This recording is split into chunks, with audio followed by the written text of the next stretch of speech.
that will make it easier for parents to use the library. So before I end, now's the time for some questions. And this may be something, Beth, that you want to jump in on too. There might be questions specifically for you. What do you do when the parents are not involved? You know, there are a lot of communities where parents either, both parents work all day, or parents have problems with drugs or alcohol, not involved. Right. And the children are left pretty much to their own resources. Right. So that's where those community partnerships that we make are really important. So if we are doing programs at the Head Start, if we are connecting with the food pantry and we're there with books and a friendly face and getting to families that otherwise wouldn't darken the door of the library, that can really make a difference for those children. And once we start breaking down some of those barriers, you know, we're the friendly lady from the library that brings books and, you know, makes the child happy, then you invite the person to the library. That's how those relationships get built and people start feeling comfortable coming to the Will you library. take the kids without their parents, though? Because a lot of these programs, you have to have a caregiver Right. in the room, and, you know, sometimes there isn't a caregiver that's available.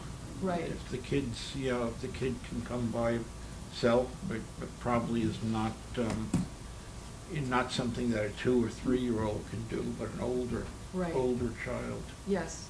We do have lots of programs for school-age children, teens and teens. We don't require parents to be in the room for those. We do require it with the 0 to 5 just for safety. And as far as going out into the community, every one of my children's librarians has at least one preschool that they visit monthly. They do story time from 1 to 5 classes every time that they go there. So I'm really proud of that. We see just about every preschool and daycare you can think of on Harmon Road in Western. So, Do they volunteer for that, Beth, or are they getting paid? for It's that? part of our Yeah. workload. Mhm. Yeah. I wasn't sure. Yeah. Okay. Yeah. Any other questions? One of Okay. those, places where we do outreach story time is the Marillac Center for Families on Washington Avenue Extension. I'm not positive, but it might be like 1,000 feet outside of our service area. There's a little area in between Albany Colony and Guilderland that is actually not chartered to be served by any public library. But this is a shelter for families that are, I think a big part of it, from what I understand, is that portions of families that are escaping domestic violence. And it's a very meaningful outreach, as are the others. We also do St. Madeleine Sophie, Maple Leaf, I'm just trying to think of the names of the others. Linwood has a preschool through the YMCA. We go to Christ the King. We go to Victory Child Care. We go to Y Time after school on occasion. Anywhere that calls us. We used to go to Hamilton Union when they had a preschool there. We go to Twinkling Stars. We go to Kids Corner on Harmon Road. Are there children's books that are provided for these children, or what? We do offer that service. Right now, only 2 classrooms take advantage of it, but we deliver bags of books to them every month. Because NYSUT has a program also where they you know, give out a lot of children's books. One thing we do is withdraw books after they're useful to us and just give them, Yeah. for example, to St. Matt's and probably to other. What about the food pantry? The food pantry gets both books and movies, I believe. The food pantry is generally adult books, but we also donate DVDs, adult and children's DVDs, like educational And what about, have you talked to them about children's books, or they be? It's on my list. Okay, good. I would love to, and we could certainly send children's books that way as well. We gave out about 500 children's books at the Troy Victorian Scroll last week. Cool. We also tend to bring, and really this is Anne who does this, when we go to family night out, when we go to the Kids Expo, anywhere we go to events at Cross Beach, she always brings children's books with her that have either been donated to us or we're not trying, to spread the resources out into the community as much as we can. Do we have a sticker or anything on it that say donated from Gilman Public Library? We're working on getting a stamp to put Stamp. on. Yeah, we would love that. Nice. On our, we'll also give out activity sheets, coloring, something like that, that has something colored like that. They have those stickers. Might encourage them to come. Troy Teachers Union has those stickers that get put on the books. Yeah, we could definitely do that. Any questions? All right, well, let's end by revisiting Tyler. He's going to the story time he's about to experience. First, he's sharing the experience with his mom, who's also learning valuable information to help her be a better parent to Tyler. The focus is on learning and fun, and sitting up straight is not a requirement. Everybody participates in story times with movements. Music and dancing help Tyler learn gross motor skills and new words at the same time. Fostering early literacy is a shared job. There's something for everyone, for the library staff, for the library director, and for the board. Build on your strengths. You have many here at Gilderland. And remember that Upper Hudson is here to help you. And thank you very much for being library trustees. I wanted to ask a little bit more about the grant. In specific, how much the system received and what it's earmarked for, and then how much goes to each individual library and so forth. So the grant is a state grant. Okay. That came to library systems, but it's using federal money. Okay. So you were right in the federal. I was right and wrong at the same time. Right, exactly. Which is frequent for me. When it comes to this funding, it always seems to be all over the place. So. There you go. And we get a fixed amount. So we had 23 Upper Hudson libraries participate in this grant, which is a record for number of libraries participating in any grant. And I always put in benefits and requirements to the grants that I write. And so the benefit was that you received a lot of staff training out of this. We've had 3 years of staff training, and at each of those trainings, anyone who came got $300 in early literacy materials for their library. Nice. So that was sort of a tangible benefit.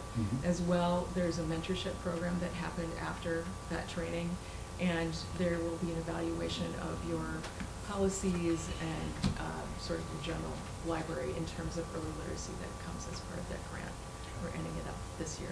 You also had access to Beanstack, if you can remember that, the first year, and that's how I think you got introduced to Beanstack, which you love, and you're my poster library for success at Beanstack. And in fact, that ties into our just about to start, or just started, is it January 1, the Winter Reading Challenge, January 1. So we're using Beanstack for that, right? Yes. What is Beanstack?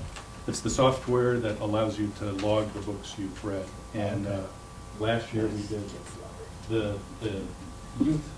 Right now, we Winter use it reading, for right? summer reading, the winter reading challenge, which is birth through, senior citizens. We use it for 1,000 books before kindergarten, and then we just started in the fall a program called 500 books before middle school. So that's sort of an offshoot of the 1,000 books before kindergarten, and we use that software for all of those, and it's fabulous. But it is Really also, easier. it is also an adult thing, and I participated last winter, and I ended up reading 6 books in that 6 weeks, and I just feel like I would have read 3 if I wasn't trying to help get to the goal. It's silly stuff, but you become accountable to this little piece of software. Encourages people to read. Yeah. That's what you gotta do, right? My boys use it at home. They even tell me, Henry was here the other day saying, I'm keeping him from logging books today. I kept him from logging books today. And how do I do? I don't know if you heard him, but I was just like, are you seriously doing this to me in the middle of the library? And he's like, you've kept me from logging my books. How could you? I'm like, oh my God. I have my teacher, I asked him if he was ready for his next prize. and Is he's like, that why? No, I have not been able to log. No wonder, no Sorry. wonder. He was so fun, and then out of nowhere I come out all happy, and he was like, you've kept me from logging my books. I'm like, what happened to you 5 minutes ago? What happened to you? How do you work this in poor and minority communities? Most of those slides, middle class, white kids who have their mothers Yeah. there with them. Why, how do you work this in places like Arbor Hill Right. where you might not have the, the intact families? Sure. Arbor Hill has a lot of partnerships, and I would think about North Albany in that as well. They do the partnership sort of organizationally, so that they are working with the Head Start, they are working with the Y, they are working with the Refugee Center to have them come down and bring kids. And that's how we kind of push the early literacy out into the community. It's definitely more of a challenge. But it's also the reality of society, and so we as libraries have to be savvy, and we have to be creative about how we can make those connections. Yes? I don't know if this helps with teachers because I'm teaching a nursery school, but I try within my newsletters to put the books that I've read during the Great. week. And I try to encourage parents, the ones that may not know how to navigate the system, that if they want to reread the books with their kids, or they can ask the kids questions regarding this book. Wonderful. So I think it's a way also for teachers to put out there what they're doing and what they're reading in class. Yes. And ask their kids, oh, did you read this today? And have the kids just tell the story again, or if the kids want to, and I try to encourage them to take them to the library and take out the books, or just read it here. So that's another way I think, That's terrific. to, But Yes. parents aren't going to read to their children if they have trouble reading themselves. but they can hold a book up and the child can point to them in their own language and whatever they grasp. Kids always grasp something from what you tell them. So I think in just the retelling or just saying we read that in class is enough to encourage reading, even if they don't understand the language. But it shows that they participated and are part of a community with something, I feel. I don't know. There's also a technique called a picture walk, which a lot of teachers do in kindergarten and first grade and preschool. And I would imagine a community that had parents who were dealing with illiteracy would probably promote that in their programs. And you simply look at the pictures and you tell the story that you see happening and you talk about it.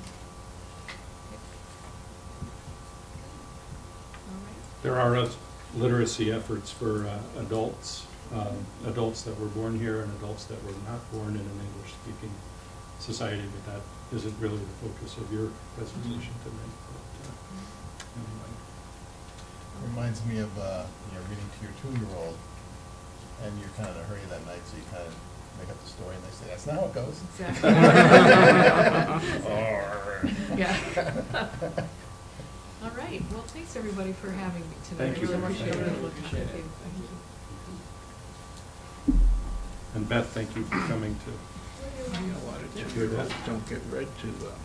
Anybody maybe. have any other questions, or if you ever want Probably. to take a tour of our side of the library and see all those components that we're more than welcome to?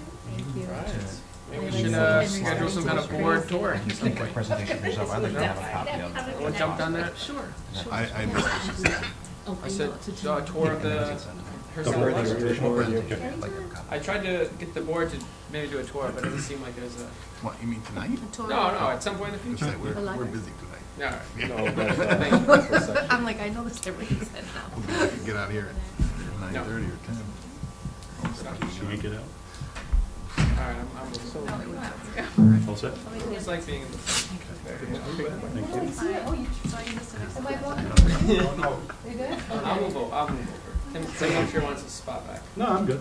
Unless you want me to be there. No, I'm okay. I'm used to Stay where this. This way, Jen's blocking the camera. Well, we have the ability to be more fluid in where people sit, because so many people are out. Yes, True. yep. Makes it much nicer. Yep. The table seems big enough now. And the list is in here? Yeah. Okay. I'm happy to give a treasurer's report, but I have to bring up something to the board first, is that, I'll take the sword on this one, is that we did not publish this, meeting in the paper, which is required by open meetings law. So in my mind, I think we're okay to stub the meeting, but just realize that anything we adopt, if a constituent was to challenge it, they would probably have legal standing to overturn anything we vote on tonight. Having said that, I felt, since this was a kind of a one-time error, kind of probably because Mark left and I was just not vigilant enough to make sure that we advertised it, I'm still okay with us moving forward with this meeting, but I wanted to at least bring that to everyone's attention, that It was published on the website. it was put on the website, but I just wanted to Which suggest is, that. which is necessary but not sufficient. It's not the Right, only way right. it needs to be publicized. And it's nice of you to take the blame for it, Brian, but it's partly my fault. So, Well, it's unlikely that there will be any consequence, since it would take an affirmative action by some individual Yes. or group Right. to. Yeah, and we have challenge it. nothing controversial tonight. If someone wanted to overturn our decision to adopt the director's report, I can, that's something I can live with. So, Me too. it's worth the risk. So, but I wanted to make you aware of that. So, with that, I'll let our esteemed treasurer give her report. To give a legal treasurer's report? Yeah, yeah, basically. All right. Well, no, the report's legal. Us adopting it may. And the treasurer is legal too. Yeah. So, Okay, so 4 months ended October 31st, even though it's December. Through first third of the year, we're basically on budget. We're about $25,000 under budget in expenses, not counting our capital improvements budgetary line item. Basically on point for revenues as well, not counting the $10,000 grant that wasn't budgeted for. Nothing really crazy on either side, revenues or expenses, that I really feel the need to point out to anyone.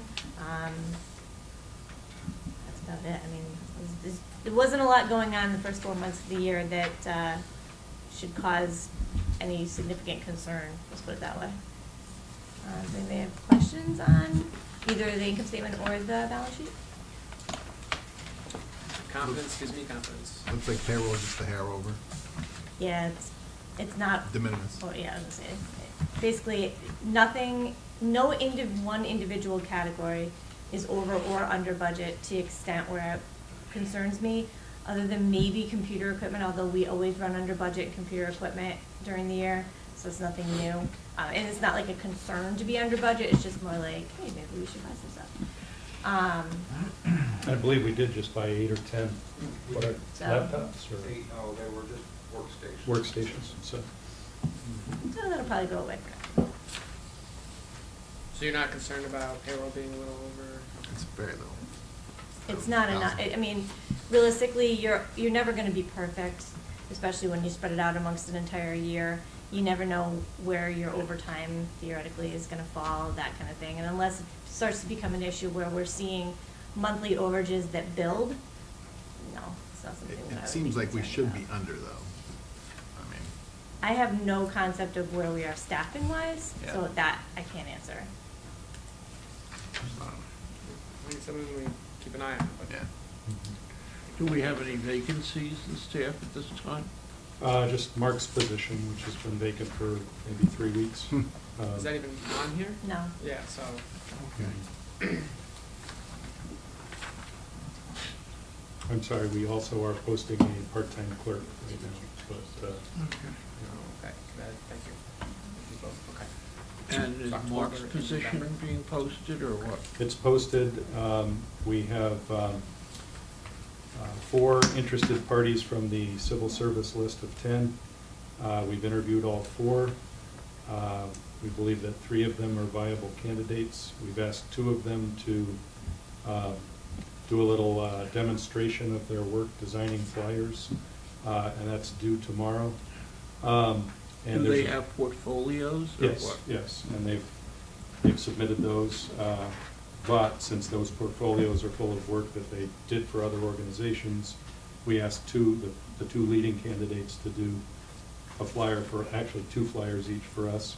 There's a committee working on that, which is myself and Margaret Garrett, Beth Rienti and Maria Buell, the co-heads of the Public Services Department, and Christina Ronald, who's a librarian in the Public Services Department, who does a lot of social media for us and is pretty good with graphic design.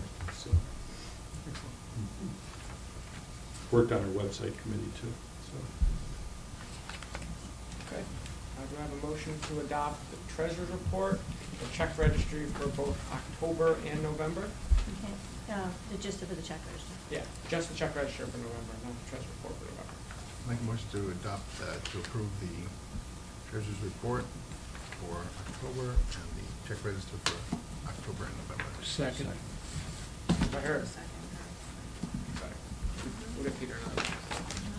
Okay, all those in favor? Aye. Opposed? Adopted. All right, have a Thank good you. night, guys. Thank you, Carol. Thank you, Carol. All right, let's do some committee reports. So, by the way, who is writing the articles for the enterprise without? I started last week, so I wrote the one that should appear this week. Mark wrote the one that should have appeared the week before, but in my reading of the Enterprise, I didn't find it. I don't know if it ended up online, Treasurer's report. but, so I wrote the one that appears this week. And you'll continue to do that, or? I will, and by the way, there's about 7 or 8 staff members who've each taken a portion of Mark's duties, and I'm very thankful for the people that are pitching in on that. So.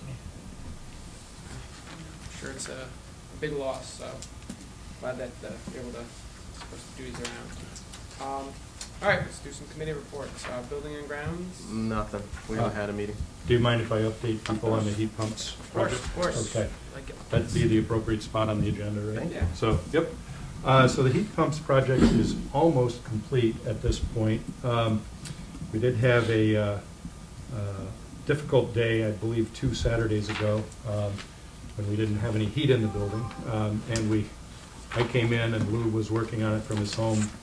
And it turned out that it's just bizarre to say, but subcontractor had not programmed a schedule of hours for Saturdays. So the system was essentially inactive. And once Lou discovered that error, it was very easy to turn it on.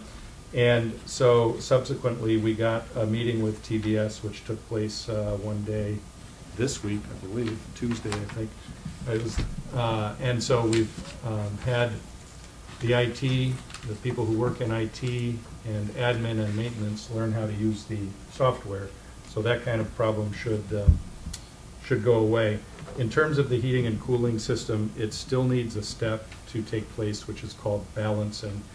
And Lou would be able to explain it better than me, but each of the 26 heat pumps needs to be sort of calibrated, might be the best term to use, and that is happening quite soon. The engineering firm, ME Engineering, is pushing Family Gans for completion.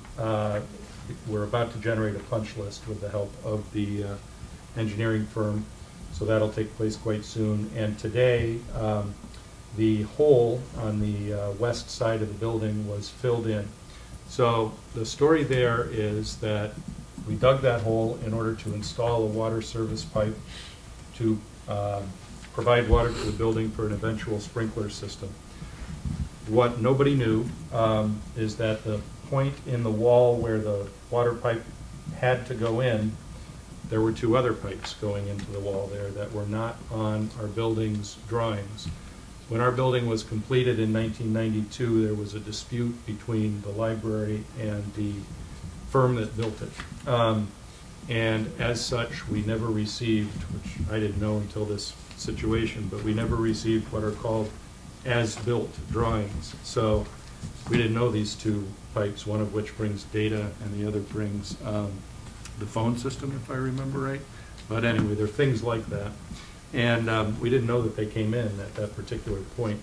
And it's just kind of an odd place where you're trying to hit inside the building an area that's about 16 inches square to get this water pipe to come in.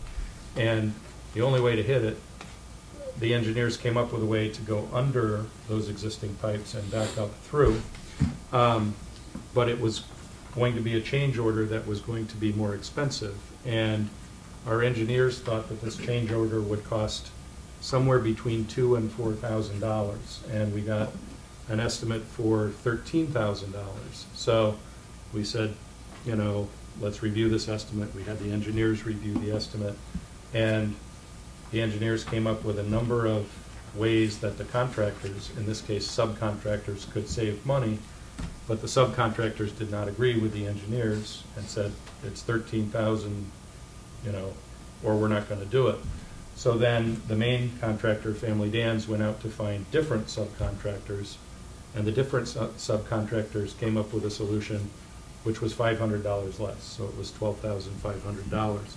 Now, if it had been June, July, or August when all this was, discussion was happening, we would still have a hole in the ground because we'd feel that we could still be looking for a more cost-effective solution. But in consultation with the engineer and Lou, I decided that we should fill in the hole because we don't want to freeze anything else that's exposed by having a big hole in the ground, which is also incidentally a safety hazard. So it was actually Lou's idea, but we ran it by the engineers to say, what if we just capped this water pipe now? And if and when we build a sprinkler system, connecting to this water pipe will be part of the job that somebody scopes out and estimates, and they'll figure out a way to get it into the building at that point in time. And so, you know, it was a really tough decision because you're either going to spend $10,000 more than your engineer says you should spend in order to complete it, which doesn't make you feel very good, or you're going to spend money later in order to complete it. But we, in the end, decided that those were almost equal, but it's winter, there's a big hole in the ground, and we just wanted to fill it in. So. As part of a bid process, it might be, maybe really cheaper. Yeah, yeah. I believe Paul Mays also said you probably stand just as good a chance to do it later as you do to do it now. So that's what we chose to do, and it's thankfully now, I can report, finally done. So that's everything I have to say about the heat pumps project. So it's about to get a punch list and about to wrap up. And as you guys all know, because you got an email, Upper Hudson had one library that wasn't able to use its grant money, so we got an extra, I believe it was $4,000 or $5,000 toward the project a week or so ago. So now, if I'd known that before I made the decision to fill the hole, I might have filled the hole. But you know, hindsight is 20/20. So that's it on buildings and grounds, right? All right. Thank you, Tim. Yep. Finance?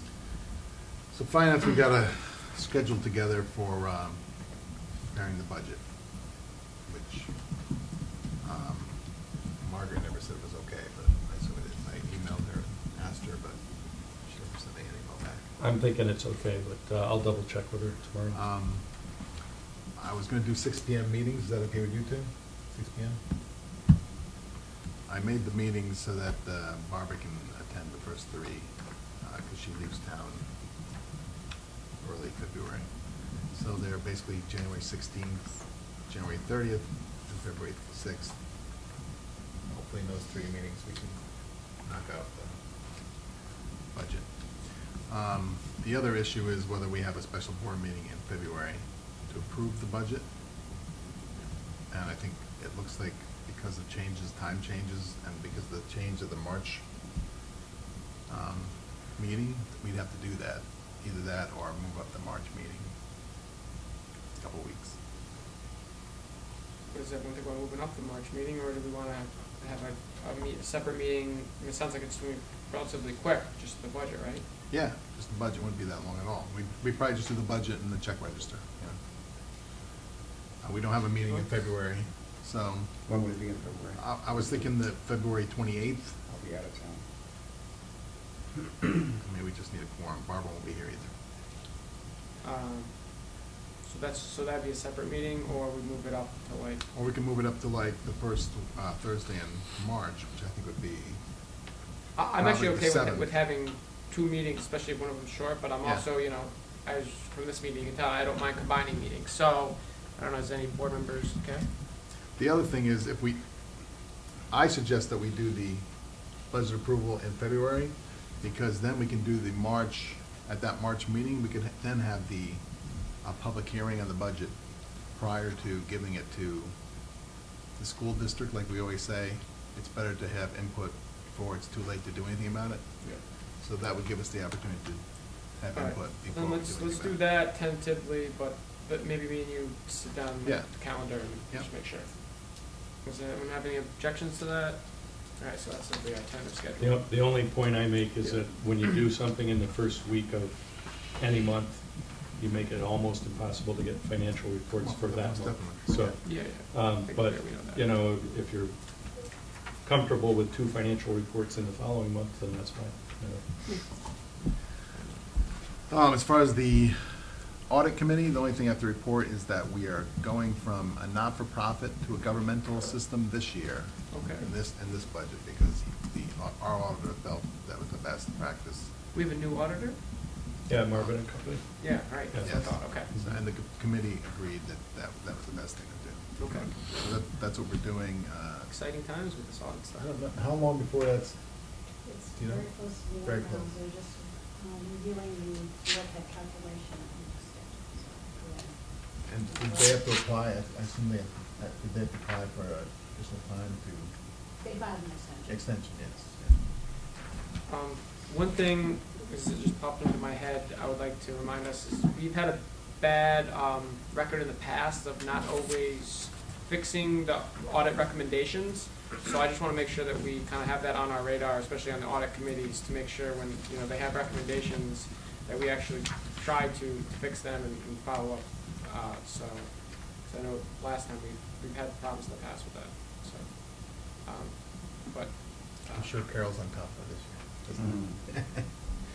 All right, perfect. Thank you, Chris. yes. Personal labor management?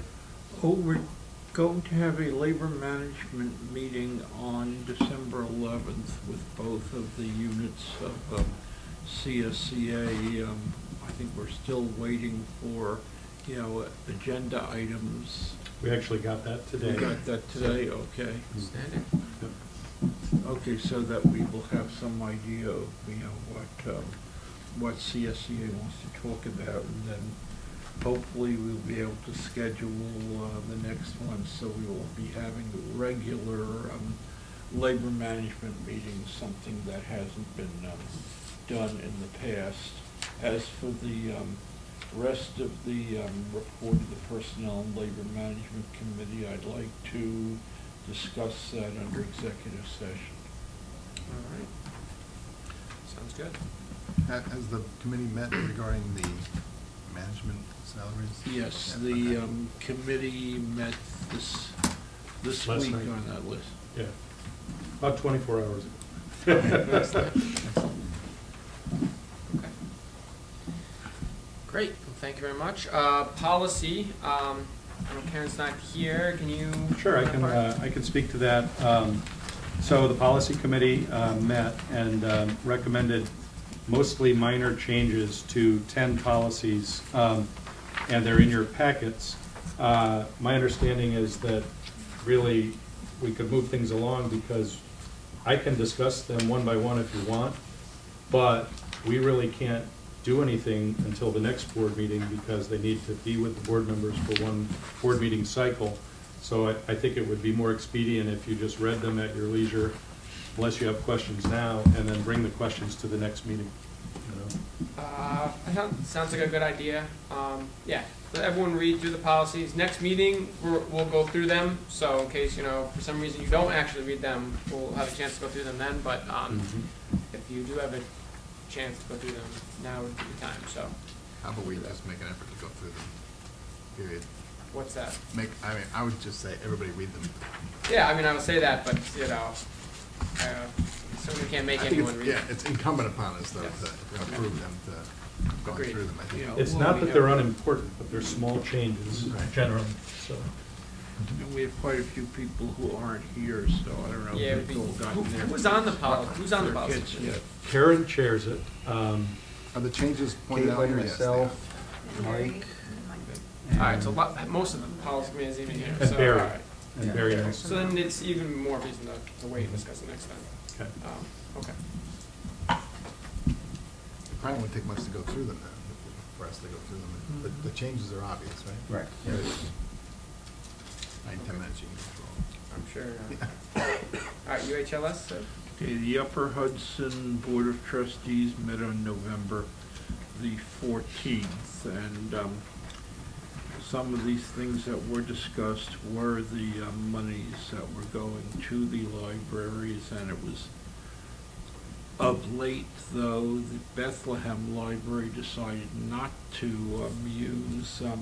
not to do the project that they were doing, and were returning monies back to the Upper Hudson for that. I've got a couple of things I want to pass around so that people can see them. This is the Albany this is the Colony Public Libraries bulletin, and this is the Bethlehem, and then I have the Albany Public Library, so you can see what other libraries put out in addition to, I'm sure you've already read the Gilderland one. But there are programs coming up. The program that they did have with the touring the libraries, that has been continued, I think, until the end of this month, is it, Tim? I believe so. Yeah. Yeah, does anybody know for sure? The expedition? Yeah. Yeah, so that if anyone wants to go visit another library in the system, you know, and have your passport stamped or whatever, you can still do it. Okay, there's also a library moonwalk that they're into the Upper Hudson. I don't quite understand exactly what that is, but. Well, if you're not uncomfortable, could I ask you to speak to that? Not overly prepared, but, so, Take the shuttle up to the moon? yeah, well, the idea of the library moonwalk, I think it was the SAL, Southern Adirondack Library System, got a grant and then got MPLS and UHLS involved with it. So the point of it is to get people moving, exercising, moving, and be aware of their health. So there's a link there, or not a link, but a website there where you can go and log exercise, walking, how much time or how many miles you exercise that day. And the point is to try and get to the moon, and I think it's 2,900. I don't think it says here. Does it not say there? And I didn't memorize that little factoid. But it's just to try and get the whole community. It's 10 counties all together that are working on this to get them moving. Also, to get folks using the Medline Plus website, which is an authoritative, yep, it's right on the back there, right? Where you can find consumer health information. So it's a health initiative. There's more on the website and in the library. Sorry. No, that's great. That's great. I mean, you did better than I would have. Yeah. So, And the major event, though, at the Upper Hudson Library meeting was the adoption of the Upper Hudson Library System budget. That's why they had to have the meeting in November to begin with. so I have something from Upper Hudson that I received at 11:20 today. And I might suggest that maybe after I tell you this, maybe I leave the room and go get this printed out. But as of today, we've been given the Ulan extension agreement for to take us through 2019. So this is an agreement. It's a little complicated. I don't know if Herb, you are able to explain it, but it is part of our membership in the system. And basically, as I understand it, some fairly substantial changes are contemplated, but because those changes have not been agreed upon yet, basically we have a form to sign, which means that we're extending the current agreement for another year. But it'd be a good idea to get it signed now rather than waiting until January to sign it. Yeah, they want to just to change this, quite a bit. The school agreement, but Tim Burke indicated that, he hadn't had time to really work on it, being that he was NYLA president. Right. This year, and it's rather complicated what they want to do, and of course, there has to be agreement on this, so what they have just be continued another year. Sure. So that's basically the substance, and since the next two items are foundation and the grant application, where Chris, I think, would be giving at least the foundation report, it'd take me about 3 minutes to go print this thing, and we could get your signature if you don't mind, right? So. Right. Yeah, I guess I'd like to, I did get Read the it. email, but I didn't Yeah. read it yet, Yeah. and so. Well, why don't we get you a copy, and then you can, if you want to take it home, and, it's easy to drop at my place. Okay, all right, yeah, that'd be good. So, foundation. All right, I haven't been to a foundation meeting recently, so I think theirs was canceled in November and, that's right. and December. Or, no, twice in November. So, all right. And they don't have a December one. But I do want to talk about fundraising. Sounds like a good time. Yeah. So we were able to get one foundation member for the fundraising committee. Kelsey Dorado is on the fundraising committee. So I've had to basically beg. I've emailed them, no exaggeration, 5 or 6 times. I've talked to them, each of them, and I got one person so far. I don't get it, but. The president, new president said he will try to make meetings when he can. Your wife said she will make meetings when she can.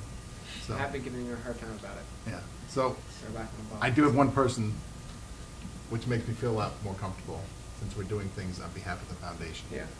And there was no foundation members that were willing to raise funds for the, it seems weird to me, but.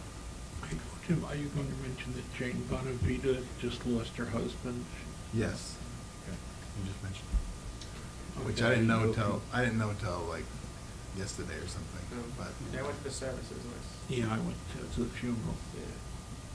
I would've gone to, visiting, but I didn't hear about it until it was too late. Yeah, I didn't hear about it, I should've until forwarded it after along. the wake. Yeah. But in any event, yes, and, there may be, Ann Lala, I think, may be willing to join also, but during this whole thing, she's pretty close to Jane, and Yeah. she just was too like, Yeah. but she said she'll think about it. The first thing we've done for fundraising is actually this tree right there, that white tree that's in that glass portion right there, that's gonna eventually be the entrance to the library. It'd be nice if trustees could buy something for that tree so we get things going on there, and it looks like some action on there. A snowman is $5, a mitten is $20, and a star is $50. Who do we So, pay?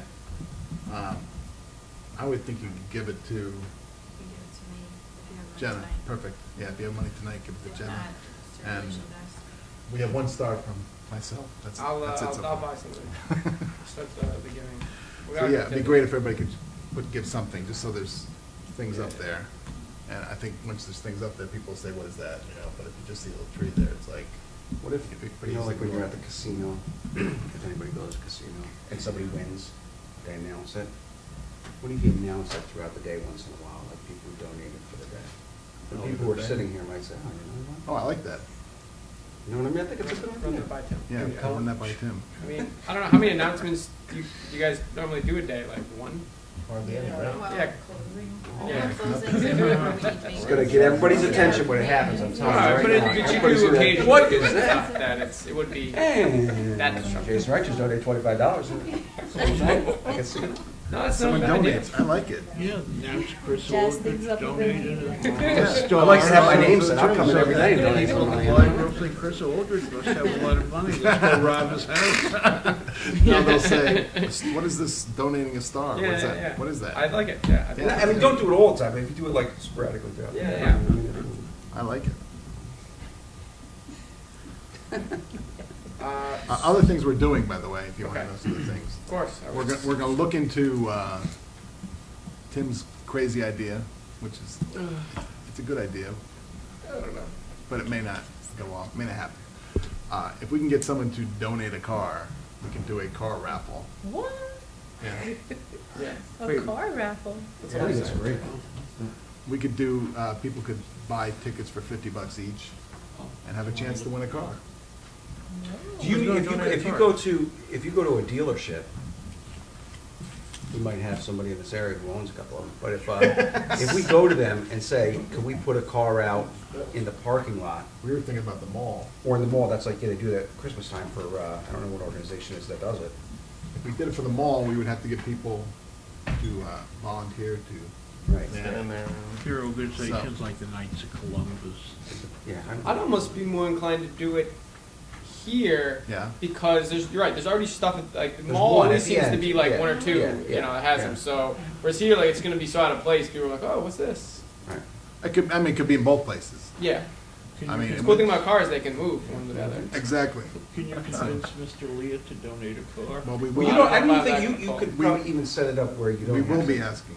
make it to your benchmark, right? We're gonna be going to different people in the town to ask for naming rights. At the same time, we will ask them that, so that'll hopefully take place in January. We're still working on getting those names together. If you happen to know people who, people or businesses who might be interested in contributing for naming rights, then please get us their names and contact information. And if you know someone who is close to them, that we could contact them rather than contact the person to set up something.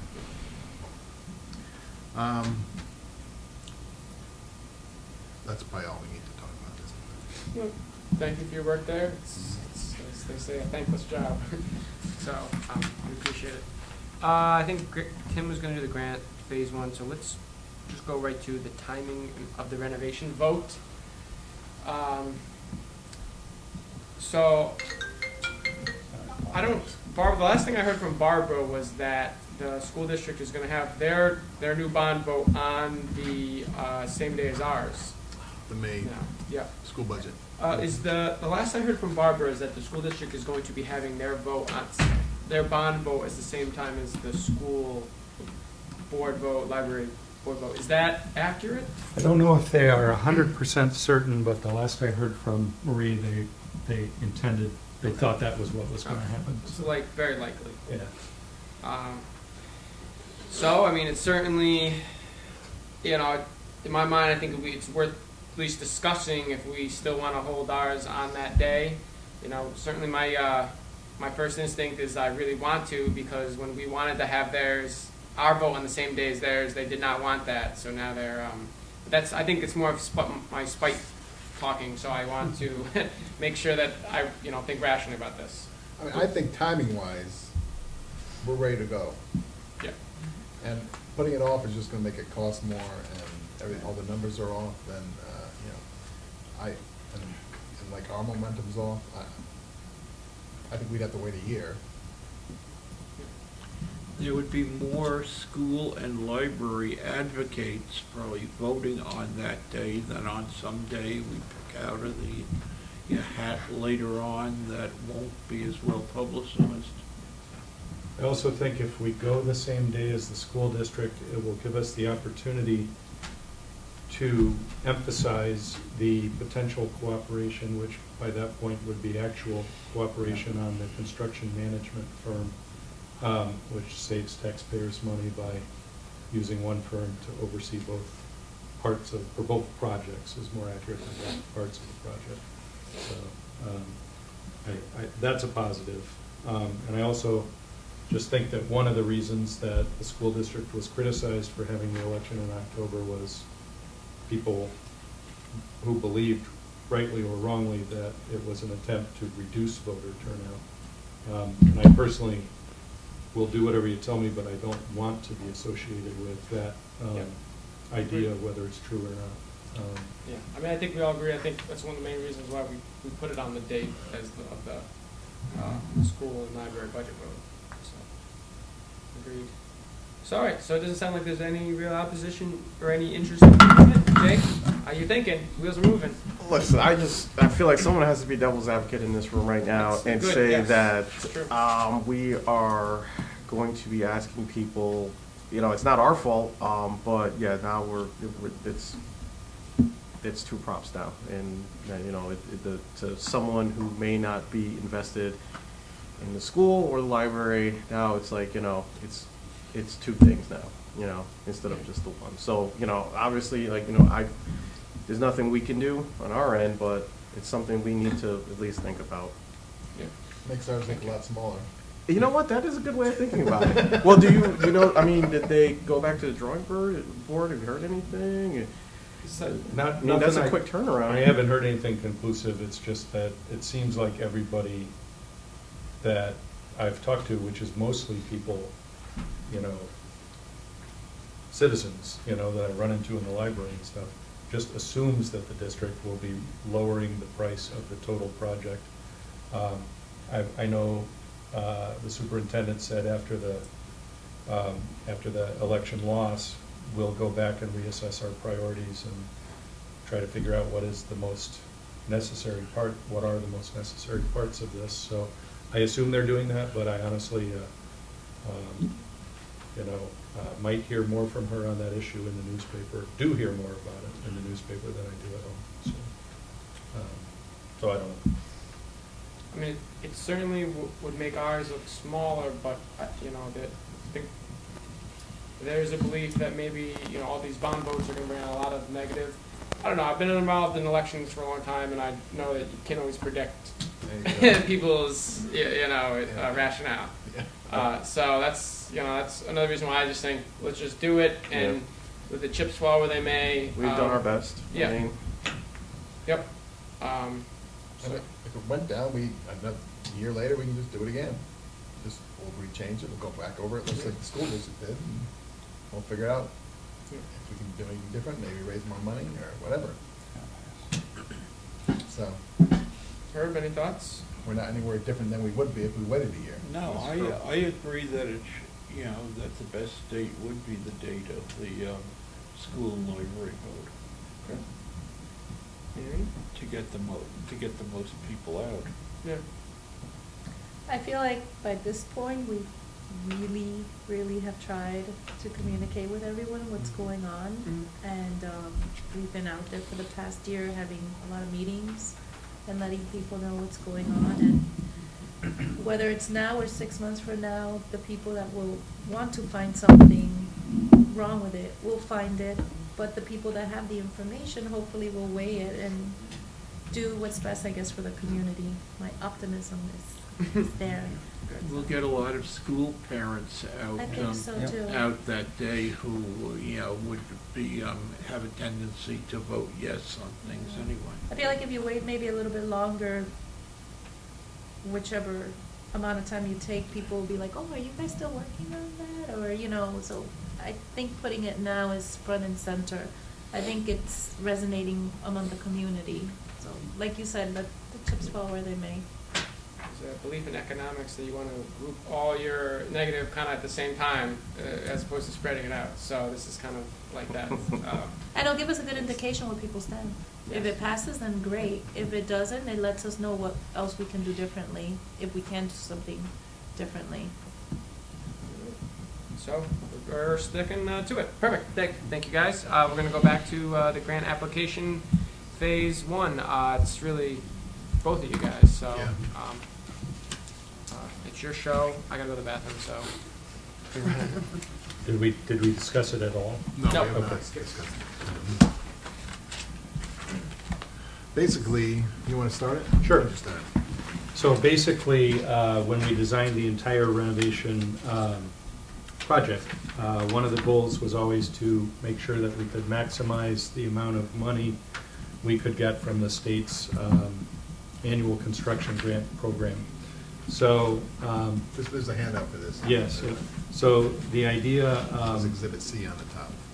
The idea is that, the idea that's coming here is that this current year, when we're doing the heat pumps project, there has been a record amount of funding available statewide for library construction and development. And So, you know, we were all encouraged to take advantage of that and to get grant proposals in for obviously things that were necessary. And thanks to Chris, we did get a grant proposal in this year, which was essentially the grant proposal we had put in the previous year and got no funding on. And this year we're getting about $100,000 on it. So that's great. But the entire library renovation includes, you know, the construction of 6,000 new square feet, and a whole bunch of other interior and exterior improvements. But one easy chunk that Paul Mays has been eyeing ever since the beginning is to do the improvements, all the improvements that he recommends to the existing building in a structural sense this coming summer. And they are on the front page of that handout, which is called Exhibit C, Building Envelope Improvements and Repairs. So it's resealing and repairing the large skylights in the room, the main reading room, masonry, cleaning and repair, exterior wood repair and refinishing. I don't know that we gotta go over all of it. Okay. What I would It's say those is, things. Yep. this is all Mhm. stuff that is in the master plan. Mhm. All these costs Mhm. are associated with the master plan, and they would be taken out of the master plan if we did them now. Right, so if we do them now, we apply for $316,000 in funding. In a perfect world, we get half of that, because that's the maximum we can get from the DLB. They were all gonna be done anyway. It will reduce the bottom line of whatever we have to borrow by $316,000. And what we're recommending is that. Well, we would reduce it by 439. 439? Yep. Okay. 872, which is, Okay. includes the soft cost. The soft costs as well, on page 2. So, and the soft costs, just so you know, cannot be funded by the grant fund. So it can only be half of the 316. But anyway, sorry, you're right, but I lost my train of thought. That's all right. So it'll reduce the bond bottom line. It's stuff that we need to do even if the bond doesn't pass. It's stuff that we have the money to do even if the bond doesn't pass. And it's a doable chunk. And we are recommending that we essentially pay Paul's firm, Butler, Rowland and Mays, to prepare the grant documents. And Which was part of the original master plan. was part of the original master plan. And if we don't pay his firm to do it, we have to pay a separate engineering firm to do it. So we might as well pay them to do it since they're involved. And that will mean, for me, wonderfully, less work for me in terms of getting that grant submitted. It will also mean, I believe, what we're asking you guys to consider tonight is that we would need to pay the state ed department an expediting fee so that we don't have to wait 18 months for them to review our project. And I believe that expediting fee It's is. right here, $6,750. Yeah, so. Is that labeled extortion? So, in order to get a grant in the next grant cycle, we would have to pay this fee because it wouldn't get approved in time. Otherwise. No project would get Right. approved in time. Unless we get done before the next grant cycle, unless we, and that's why I wanted to do it as quick as possible so that everything get done in time. So that even with the paying the expediting fee, it'll be done in time, hopefully that we can submit it. And then in the subsequent 2 years, there would be chunks of the overall project that we would be applying for grants for, but we don't even know what The other those thing I want chunks to are. make clear that I didn't know until the last steering committee is that we can't apply for any grants for any part of the project that we're getting a bond for. So, that's that, didn't know that, but. So, if we're paying for it out of our own pocket, or if we've raised funds for it, then we can apply for grants for it. But if there's actual bond for it, the voters are gonna put in the bond, that portion of, which is most of it, we can't get funding for. We can't apply for funding for. So a vast majority of whatever we're doing, we can't ask. Most of what we're doing that we're gonna ask for grants for is this, what we're talking about right now, this here. And then probably another, 200,000 chunk or something. Unless if we're able to raise like $1 million, then we can get that toward it, hopefully. So, that's the idea, is to get this done, and then when we go to the, if we do this, when we go to the voters, we don't have to include this in our presentation for the master plan if we don't want to. We could, and just say we're not looking for funding for it, or we could just say, since the last bond vote, we've spent this much, we've done all these projects on updating the library that aren't part of this master plan anymore. And we've either done it through grants or saved money for it in other ways. So it doesn't have to be part of, we're not looking for a bond for it. Would that be confusing to put that information out on the table too? I don't think so. I think that's saying we've done what we're supposed to do as a board. You know, this is all money that would have been, was included in the last bond vote that we did without asking you for a bond, basically. You know, the roof, the lights, and then all this stuff. Loading dock, you know, all that stuff, all stuff that had to be done. And we took care of it without asking you for a bond. So, my suggestion is that we approve this. We do have to pay Paul Mays, the amount is $50,000 to do the extra work. And then this additional fee. But the only thing that wasn't in the master plan is this expediting fee of $6,750. Everything else was part of the master plan.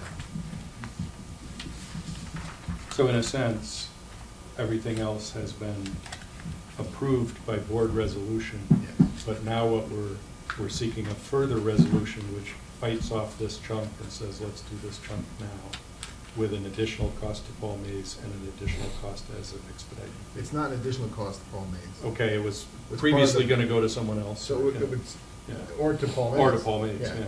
It's So- just, it would take that amount out of the master plan. So it's all stuff that comes out of the master plan. With the exception of the $6,750. So, The expediting fee. but we would need a motion in order to Expediting fee depends on move how big forward the with the project construction is. grant, so. Any other questions? Comments? Anybody? Is there a motion on the table?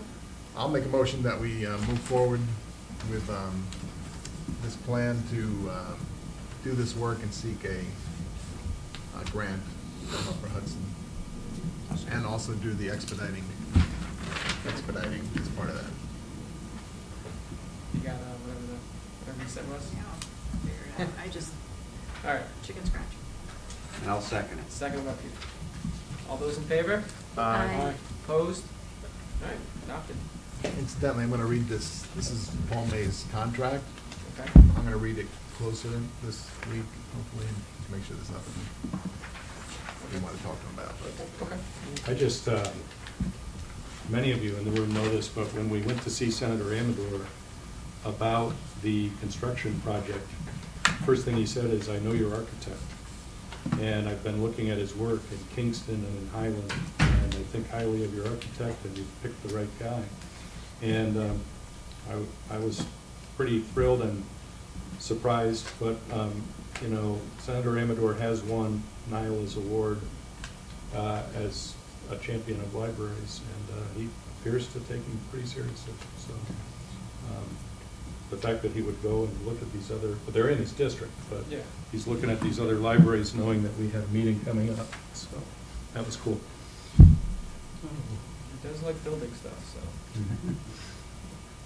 Are you ready for the director's report? or- Yes. Okay. Yep, let's do that next. So I actually was going to start with Senator Amador and Assembly Member Fahey. As most of you know, we visited with both of them in either October or November to ask for support for the project. And I was talking to Brian the other day about how to follow up now that it's post-election. And Brian's suggestion is that I write letters with a formal ask, and I think the letters conclude by asking for a meeting to discuss final details. Yeah. I would certainly run the text by you and Chris, I guess, would be an appropriate Yep, yep. group. Putting that on my to-do list. I do want to mention, I think it was yesterday, might have been today, that was the last day of 22 years of service here, I believe, or maybe 23, for Bonnie St. Pierre, who has been in the circulation department and is now strictly in the tech department. So she's retiring. She's a big part of the heart and soul of the library. She's got a great sense of humor and spirit, fun person. But the nice thing is she's retiring and then coming back about a week later as a part-time employee, just as Roseanne Marcantonio recently did. There is a ton of procedural knowledge in a person like that, and these two are the first that I know of in my 5 years here to retire and then come back part-time. But it's totally worth it to bring them back part-time, because there's going to be like a year of training someone when they ever do fully leave, because there's a lot of kinds of ins and outs of software ordering systems and so forth. Bonnie in particular was a great troubleshooter of systems, and it'll be good to still have her around part-time. Have you replaced their permanent items? Have you hired people for those items so that they can start training? No. The department head has a team in place now that she likes, but we know that we're going to need to replace them at some point in the next year or two. So, and we're also asking the staff right now, the department heads, for budget requests for next year. So I wouldn't be surprised if Lisa asked for something. Okay, so you don't need to replace Bonnie because Bonnie wasn't doing that much, or what? No.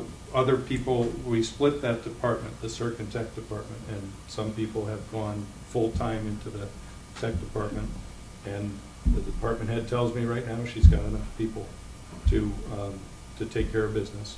But it's partly because of other people that are growing in their professional abilities, and there is a need. There's going to be a need to replace people there. Bonnie and Roseanne are training people now who have taken over some of their functions, or what? Yes, or have been training people who have been taking over some of their functions. So, yeah, but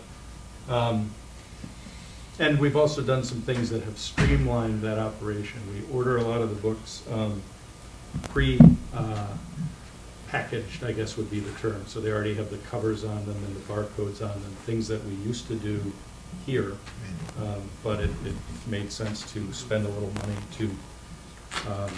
to get it done that way. So, does that answer your question, Herb? Mostly. Mostly. Well, and I think part of the answer is still forthcoming, as Lisa lets us know what she feels she needs in the future. I did report on the Public Information Officer search earlier, and I reported on the big hole on the side of the building. The bus trip was very successful. We had 3 buses go to New York City last Saturday. About 155 people went, and the library receives about $1,500 as a result of this, and the chamber receives an equal share. I wanted to share a quick story. On Monday, we had an email, actually it was a Facebook message from a woman who was very concerned about her 7 items that were out of the library, 3 of which came from other libraries, and she had checked out here. And she was worried that she wasn't going to be able to meet the due date and might incur fines, and wanted to just let us know that she'd be in touch as soon as she could, because her husband had died in a traffic accident, and he was the state trooper that had just died.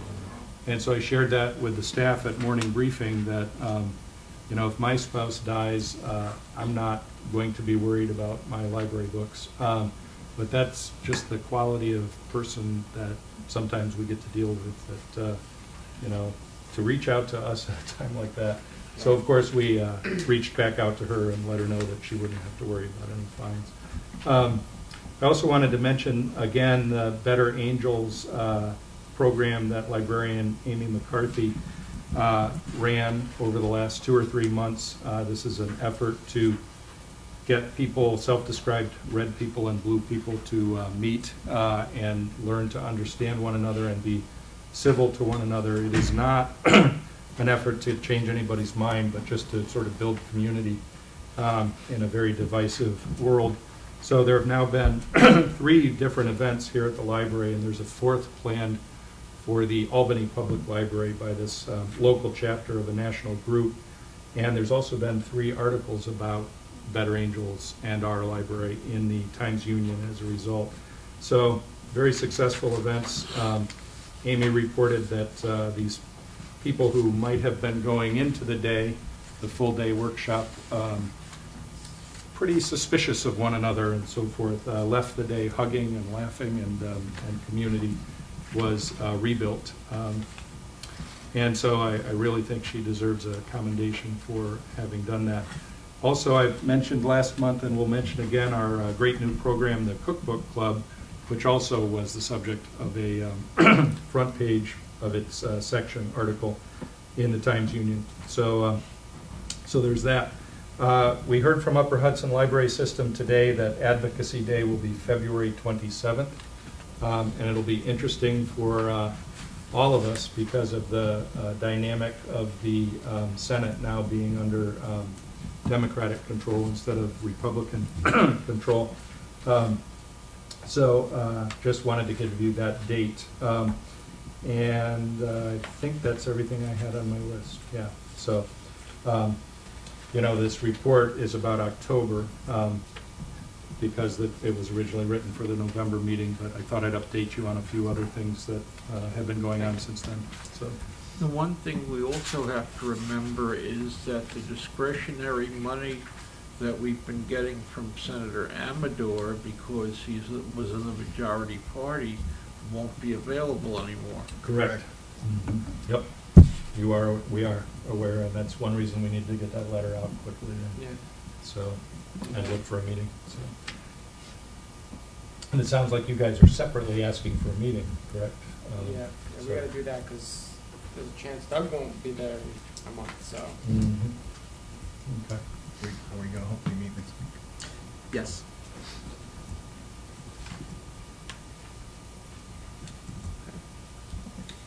New business. Actually, I do have an, oh, yes. I have Make a motion to accept the director's report as presented. Second it. Moved by Peter. All those in favor? Aye. Opposed? All right, adopted. Thank you, Jim. Okay, I do have a piece of new business. I printed it out. It was that letter that you had sent me. Sure. Yep. I can, you know what, I can quick make a copy for everyone. But if you just want to kind of go into. You want me to talk about it while you're making copies? Yeah, I'll make okay. copies. So, as you know, there are 4 development projects proposed for within 3/4 of a mile of the library. And as we discussed at the last board meeting, the board decided at the last board meeting not to take a position on development near the library, and that's fine. But I got an email 2 days ago from this group, and you're about to see some paper on it. This is one of the 4 projects, and it is a project slated for Winding Brook, Mercy Care, as opposed to Winding Brook. So theoretically, it would be the closest of the 4 projects, and it's, I believe, It's kind of on the corner. it's just down past the bend, you know, Just is past where, the bend, yeah. And it's what I call an intentional community. So it's a development where they're targeting 3 groups of people. One is young families, one is senior citizens, and one is people with special needs. And so they'd fill I think it's 72 housing units with people from those 3 groups. And when you move into there, you have to promise to volunteer 6 hours. I can't remember if it's 6 hours a week or 6 hours a month with one of the other groups in the community. So a young family might work with a senior citizen or might work with multiple senior citizens. So it's this idea of trying to provide some social support through the people that live near you, rather than through churches or governments or whatever ways their other social support happens. And so I sent it to Brian thinking that this one is different than the other 3 because the other 3 are essentially for-profit developments. And I said, I know you guys voted at the last meeting not, the email was to me and it was, can you please write a letter of support for this project? And so I sent it to Brian to let him know about the project and also to say, I know you said that we shouldn't take a position, but I'd just like you to read this 2-page thing and then tell me that I shouldn't write a letter of support. Now, the person who wrote the letter, do you know her personally? I met with her once. Her name is Renee Halleck, and she's with the Office of Children and Family Services. And she and a woman from Altamont named Lee. The Albany, Yeah, yeah. And this woman from Altamont, Lee Lounsbury, seemed to be, like, I'm a little hazy on who's building it, whose money is building it, whether it's a government program, you know, what it is. But Lee and Renee seem to be the two people that are sort of going out to try to find community support for it. They had separately had a meeting with the school superintendent, and they've targeted other community groups to try to meet with them and build support for their Do we project. know if it's housing? It's housing. Houses? or It's houses, actually, is it free, apartments also? freestanding housing. They look like little Cape Cods and places like that, you know, but I've only seen like the one drawing that was associated with it. Some of them may be duplexes, or if it is a word, quadplexes, but it looks like a neighborhood. It doesn't look like an apartment complex kind of thing, so. There might be some townhouse Yeah, type of thing. yeah. So, I don't know, one possible outcome is Brian gives you these pages and we could decide it next month, you know, whether we're gonna send a letter. But I personally support, as I said last month, all 4 of the developments, because I think it would be an exciting time for the library to have a population of, They can walk. that can walk here, yeah, or ride bikes here. And it's where, back there? Yeah, on Mercy Care, Right as where it, it turns. as it So all curves. that land back there. Yeah, and it's all on the south side of the road, so none of it would be built in the forest that's between the road and Spark. I don't know if anybody has any plans for that land, but this is all on the south side of Mercy Care.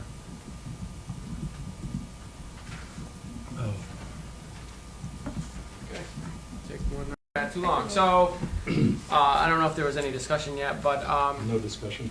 so I know we said we were not gonna get involved in these developments, and I still believe for the most part that's a good idea, but this seemed like such a unique and innovative project.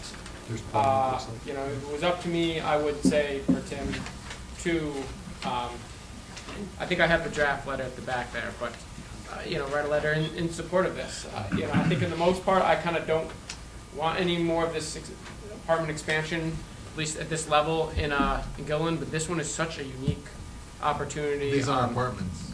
What's I that? don't think these are apartments. Or, yeah, whatever, yeah, but Yeah. there's a lot of development right now, Looks and, like their houses. yeah.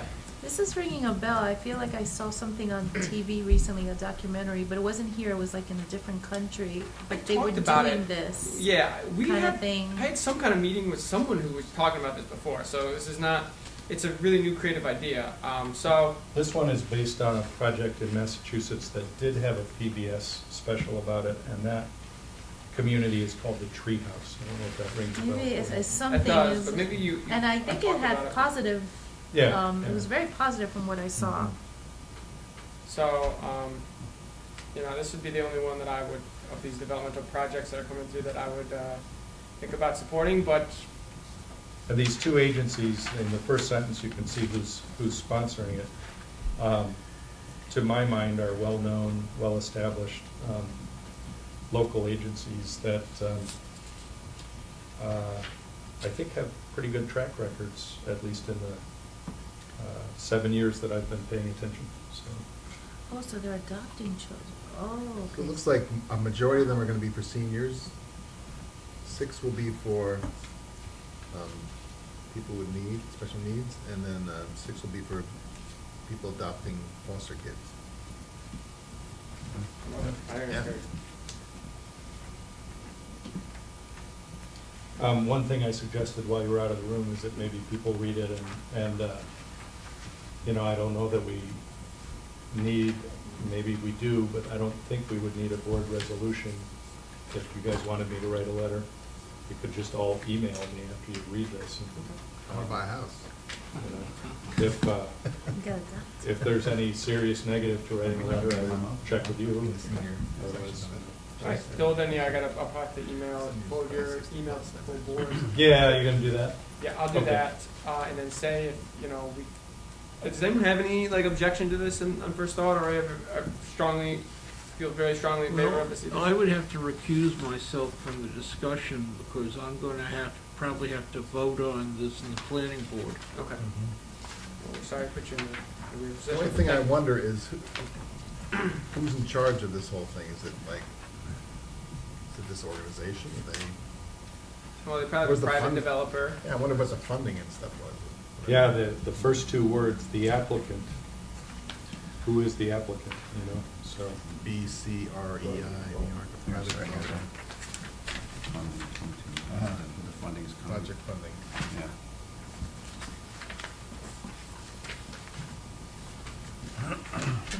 Well, take a look at it. I'm gonna email the rest of the board.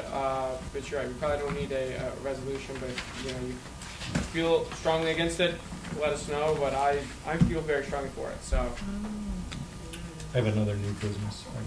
When you're, okay, so we're good. Yep, you're good. So the Chamber of Commerce every year has the Holiday Angels program. This is where school nurses in the Guilderland schools identify families who are needy. They then talk to the families and figure out what the families need and want for Christmas or Hanukkah or whatever holiday they celebrate. And the Chamber has given us a family to take under our wing, and that family has 25 or 30 needs, and Margaret Garrett has the full list, and in fact the full list is in this envelope, so you can take a look at it. I'm going to pass it around. There's a 3-year-old boy, a 6-year-old boy, a 10-year-old girl, a 12-year-old boy, and a 6-week-old girl, and the needs range from diapers and bath toys for the youngest to boxer briefs and things like that. So you could certainly, if you were interested in, for example, buying a 10-year-old girl socks, you could do that. You would just need to be in touch with Margaret and say, I've got the 10-year-old girl's socks. Or she sends this along if you would like her to do the shopping and just drop a little money in there. I believe employees were emailed too, right? So we're going to try to take care of everything for this one family. And so I'll just, and if you're at all don't want to do anything in public, just see Margaret or see me and slip us some money. But that's the okay. So why don't we put? We're out, and I mentioned these stars and stuff for the tree. Yeah. This is the one Okay. with the tree.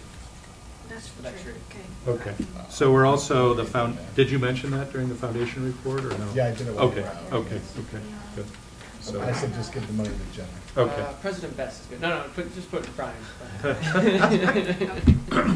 I also. Your wife? She's not No, going. I asked her. She did. She can come in and buy her own snowman or whatever. They're pretty cheap. Actually, she should.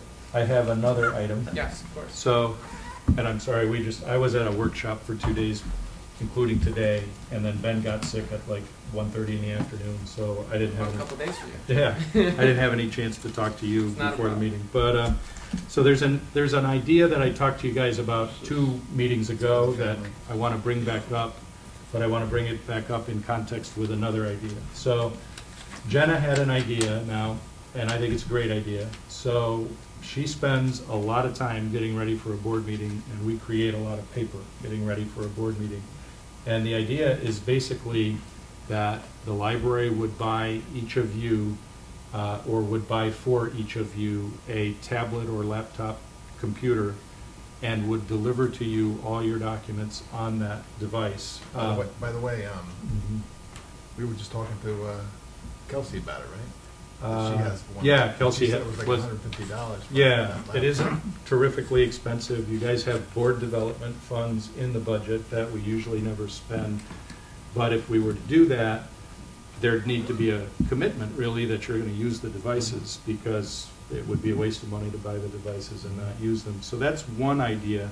The other one that we talked about a couple months ago that I want to bring back up to you is the idea of each of you having an address that says like Chris Aldrich at guilderlandlibrary.org, which when I brought it up to you 2 months ago or 3 months ago, the idea was that we could avoid confusion between, sorry to use you as an example, Jason, but you work for the state, you used to work for the county, and if you're doing any Guilderland Library business with one of your work email addresses, the recipient could get a little bit confused. And if I remember right, the judgment at the time was, that sounds great, but it's a little complicated, we're going to pass on that. Well, since that time, we have a new trustee. One of our new trustees has an email address with AOL. And AOL was one of the first email companies, and there has, and I may need to call on Sean here, but there has gotten to a point where AOL email addresses cannot communicate with some other email providers and servers. So this particular board member who's not here tonight keeps calling us up and saying, why did I not get the document that you guys are all talking about on email? And the answer, after like 2 days of research, Sean dug up this problem. So we So it could, just bounces back, or Yeah. it just I think Yahoo's like that. goes to the trash? AOL or- can directly email to like Gmail, will fine, or directly email to us. The problem is when, We try to email it to them. yeah, when we're playing middleman and we have a distribution group, it's got Gmail, it's got AOL on there, Hotmail. A group that says like the trustees. Yeah, so when I email the board, it never gets to him. Never gets to. Gotcha. Or, If you- well, no, if you email him he directly. can't get back. reply. That's right. That's what it We was. were coming up with some crazy workarounds. They're not really crazy, they would work, but it would just change the way we do things, and it seems like the better way of doing it would be just to create email addresses on our server and add each individual person on there. I'll give you on the distribution list. You'd have a Guilderland Library email address. So we'd have to check that email. You'd have to check that, you'd add that to your phone as another profile. but the other thing you can do, can you not, is, like, let's say your personal email is Gmail, which I think yours is. Can't you just set your guilderlandlibrary.org to automatically go to your Gmail? You could do that, create a rule to forward it. Forward it. That's what I do with my Gmail thing. That's all. I have multiple email accounts, and they all get forwarded to my Gmail. Yeah. Well, what's the, I'm sorry, what's the purpose of this? There are two purposes. One is to avoid confusion. So let's say that you as a trustee work for a real estate developer and you're also a trustee, and you get a message from somebody who wants to donate money to the library, but that person happens to send it to your real estate address instead of to your library address, and then you don't realize that, so you reply, and all of a sudden the real estate company you work for, there's also the issue Or of, if you change jobs. yeah, changing jobs, You know, or whatever the email. foilability, like if you get into that situation, then Yeah. all of your personal email, no matter what you do, And this is what we had talked, becomes I think I had foilable. talked to the Yeah. office about So, this, too, yeah. that the idea that on our documents here, most of us have our personal email addresses on there for the public to look at. The reason Not that I I'm brought it getting up. Tons of messages. Can you send the stuff to both? Yeah. I think, what makes sense to me though is that when I wanna email someone now, I know how to email them. I don't have to look up their email. I know it's, their first letter of their first name and then their last name. I mean. So I actually have. I came It's across easy. this the other day, and I forgot to And then mention there's, this. like, I actually Foxtrot. have an Use, email like, SharePoint or address something like at that to, the like, share all old the documents. At Guild Guilderland. Book? Yeah, and I was going through deleting old emails, and I came across it, and the only time I ever got messages was from, I guess, like companies trying to sell the library stuff. But I actually have, and I guess it was forwarded to my Gmail. But so I actually had one for a while. But I guess from my point of view, I think the president should have one. There should be like president at library board. So in case like the public wants to contact, there's Sure. one person. If Barry wants one because of this workaround, I'm okay with that. But I think Everybody here should have one. Yes. So that way we create a board at guilderlandlibrary.org, and it goes to, that's the problem is. we And can't- finance committee too, and personnel committee, like if I this see. So everyone trustee's has to have on- one, or It's like everyone or no one, right? Well, it looks more like in unison also. I agree, Yeah. I think it's good. We talked, there was like Yeah. another scenario where we could take and make Just forward change it to it other from a email distribution accounts. group to an email address, board@gilbolinlibrary.org, and forward all messages to your individual email addresses. The problem would be if Chris replies, yeah, that sounds good, you're gonna see that as coming from gilbolinlibrary.org, not from Chris. So you wouldn't really know who's replying. It kind of would strip away the person who it's coming from. So I think we all would agree we would have this library address forwarded to whatever our Gmail is. Mhm. So now Chris wants to email the board. He's good. Does he have to go onto his library address, or can he do That that would be from what the idea his would be. Gmail? I mean, do you see what I'm saying? So I want to email the board, and I don't want to have to log on to my library address to email the I board. have it in Gmail, the board, category, it says board, because I get so much, mail through board that they haven't, that my Gmail has a, category for board that, I don't think it should be a deal though, and have to open it up.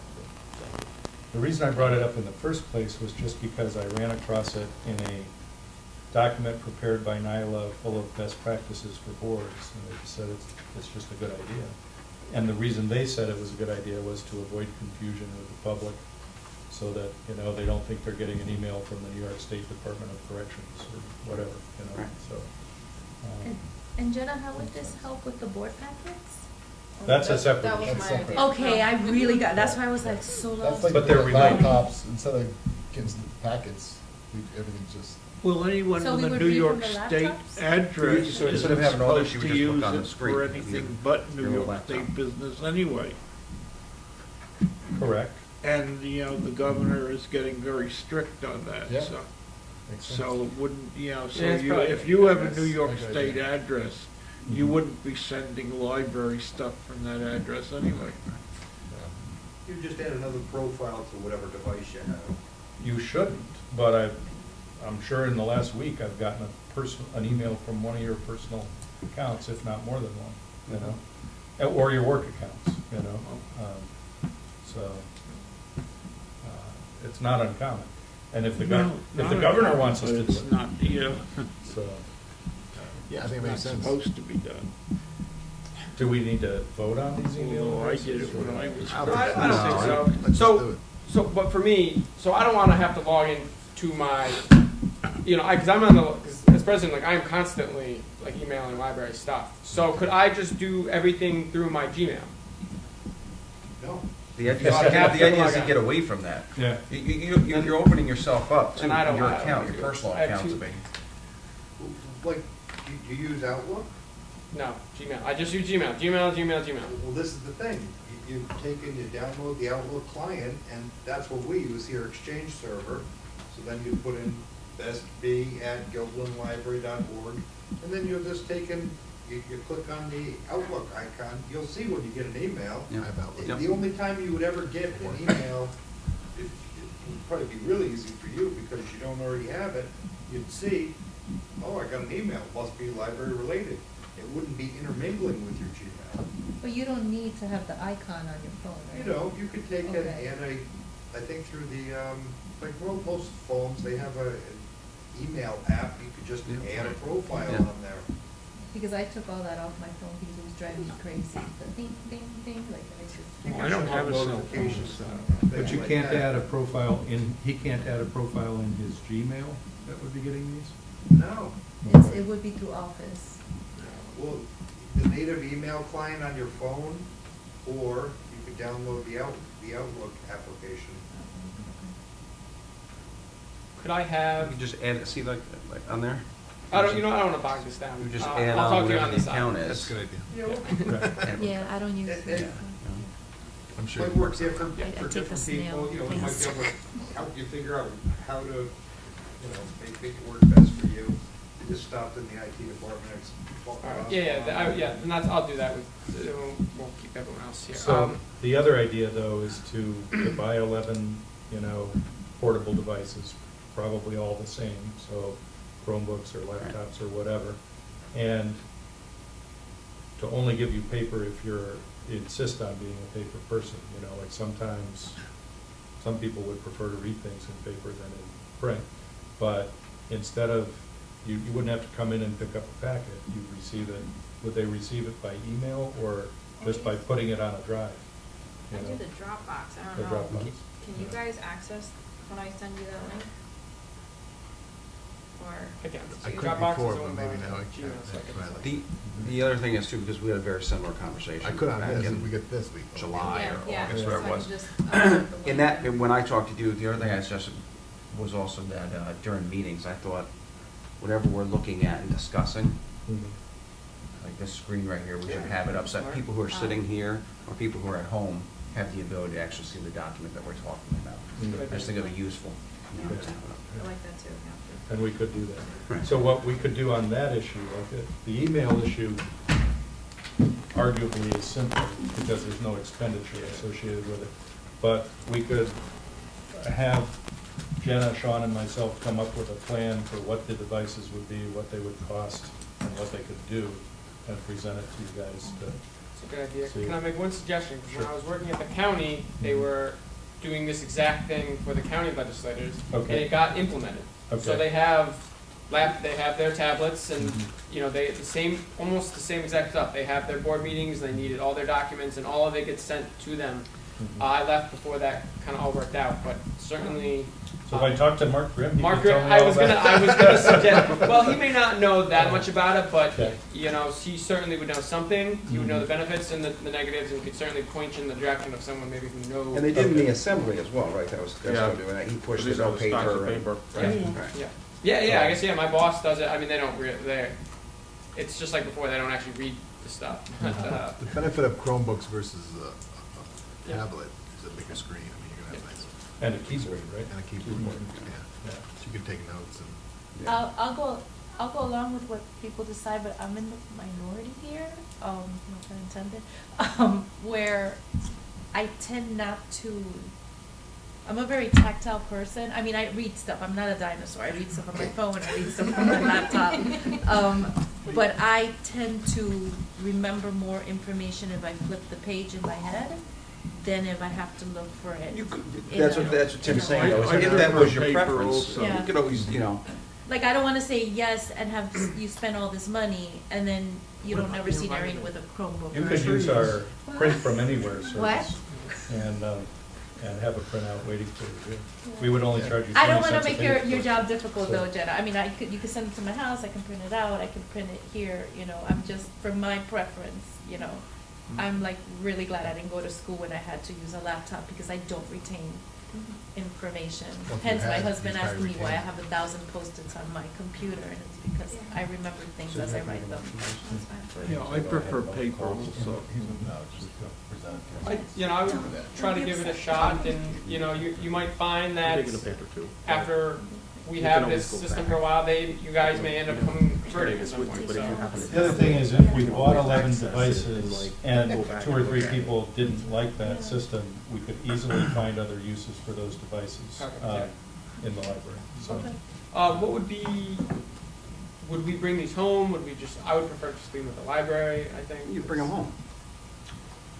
I was thinking you'd bring them home Yeah. because then you I'll could forget though. you'd probably And that's what I'm check your afraid luggage. Like there's like a of. 30% chance I'm gonna forget it. I'm going to forget it. So yeah, I'm gonna just leave it here. I'm But gonna if it's, decide if whatever it, we do. if it's small enough, it would fit in your mailbox here, right? Yeah, So, good point. Take mine home. I write all the emails I write all the time. I'll bring mine home. I'll use it. well, we'll price it out and design it and bring it back to you guys. So, So we could still have an option, even if it passes through to have. No.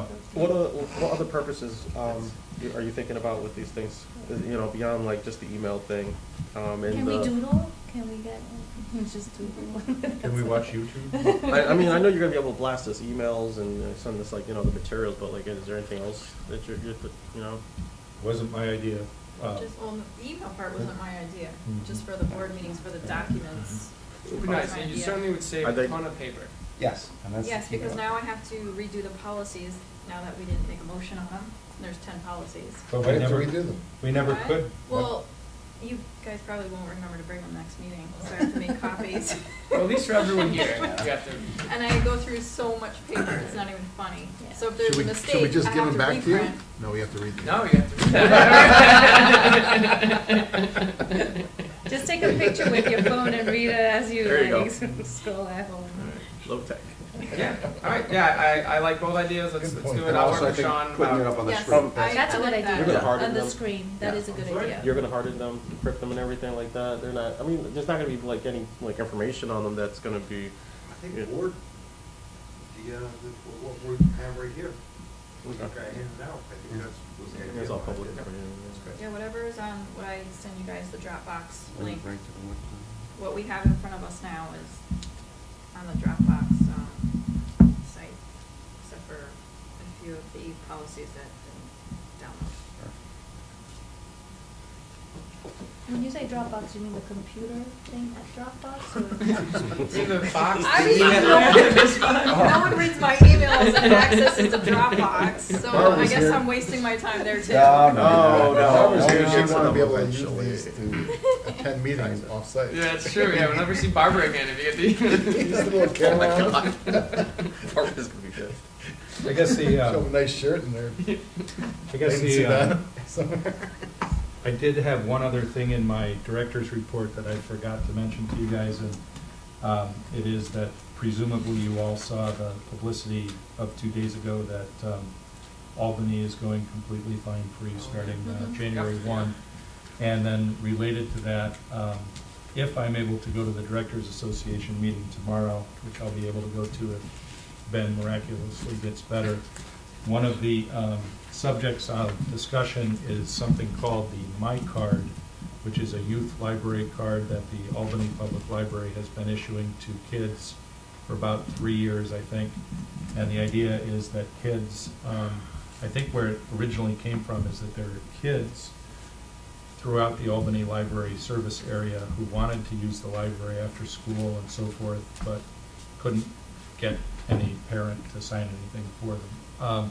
So they created this thing called the My Card that kid wears on a lanyard, and it allows the kid on his or her own recognizance to check out 3 items with no possibility of a fine or anything like that. And so tomorrow at Directors Association, there will be a discussion where UHLS will be recommending to all 29 member libraries that they issue and accept My Cards. That particular cause of that problem is really not a problem in Guilderland, in part because you have to drive here to get Right. here. Yeah. you know. But if we build a Maybe housing come. development Yeah, maybe come. right behind us, it might become an issue. So all I might be asked to agree to tomorrow is to ask you in a future meeting whether we can accept and/or issue these My Cards. And for us, at present, they might simply be like a status thing for a kid to wear a library card on a lanyard kind of thing. Except that part of the My Card thing is there's no fines on the 3 items you're allowed to check out. So, Will they talk about data, you know, with regard to the, like, the library's impact, like, are kids returning them, that kind of thing? Will that be, I assume, discussed? I assume it will be discussed. Now, there's a couple fine-free libraries in our system. Brunswick is one of them, and the other one I think might be Grafton. I can't quite remember. But they both reported about anywhere from 6 to 10% increase in circulation among kids' materials when they went fine-free. But they're, again, different demographics. Like, as far as I can see, every kid who comes here gets driven here. So whether we'd see an increase or not, I'm not asking you at this point to go fine-free, but what I am saying is, I did tell you the industry is eventually going to go fine-free, and I still think it is eventually going to go fine-free. Now we're in a position where we don't have to be pioneers. We can just wait and see what happens because others are doing it. So, you know, and that's. No, they don't return, just quickly, if they don't return a book, can they still take out more material? No. Or it's just that they don't have to pay the fine? Right, Okay. right. There's, I think with the My Card, that's what you're asking about, and I think that if the Albany Public Library just continues to lose books, they talk to the child and work it out. You know? Okay. Because the kid probably wants to keep using the library, but I believe that they are not just giving books away to these kids over Okay. time, you know, so, yeah. So it might be a way to also help them Learn. practice good habits. Yeah, yeah. Okay. Yep. So that's just an update on Pine Creek, so. Now, Albany put that press release out the other day. I have had a couple of kind of odd mornings. I didn't see anything in the TU. Did anybody see anything about it, or? No. No? Okay. Or on the news, local news? Okay. So, which incidentally, you know, my position on that would be that it is not controversial if it hasn't been in the paper. But that's just me. So, anyway, just wanted to keep you posted. We probably need a vote to adopt this, right? The expansion of, or the extension of the UHLS agreement. I would guess so. So, No, we probably need it at this meeting because it starts January 1st. right, he did say in his email to us that obviously there were people who weren't going to be able to get it done by January 1st, and UHLS would continue to function, but he hoped that we would do it as soon as possible. And he was addressing that to everybody. Well, I just read it. It's just an extension. We can certainly delay this till January if you want, but I would say, I'd recommend just voting on it. There's nothing in here that is shocking, but certainly I'll pass this around if anyone wants to read it. I'd like So, to read it. yes, we've already voted on it last year, right? Right. Yeah. So it's the same thing. Yeah, I just want to make sure that everyone has a chance to look at it if they want to. So I hate to. Well, he's looking, I'll make a motion to approve. I'll second it. All those in, Accept that. all those in favor? Aye. Opposed? All right, we are approved for another year. I hope I didn't step Did you on sign your it too? toes, Peter, Not yet. by seconding something. Yeah, Yeah, that's all right, I'm not If gonna you hold it want, against you though. if you want to be the Okay, so that's the end of new business. Any old designated business? seconder. No. I'd like to make a motion to approve the minutes from the regular board meeting, Okay. October 18th, 2018. I'd like to second that. All right. I'll give you a second. Got it. All right. Jason, All those in favor? Email that to me. Aye. Opposed? Abstain. Why? He Wasn't No, there. we weren't here. You want it by I email? don't think I was There here. was Yeah, October sure. Oh, that was 18th. November, I wasn't here. Yeah, I we was don't, here. we were Right. never, we weren't We here at never all. did the, right. That's the It's okay. To the J. We're all good, okay. All We're right. good. All those in favor? Aye. Opposed? Getting it. All right. I also have it linked to my Make a Gmail, so motion I to don't an even know what it executive is. session to discuss personnel matters. Motion by Chris, seconded by Herb. All those in favor? Aye. Opposed? All right, welcome to executive session. Half hour. So I'm doing this. We're gonna move that Well, along.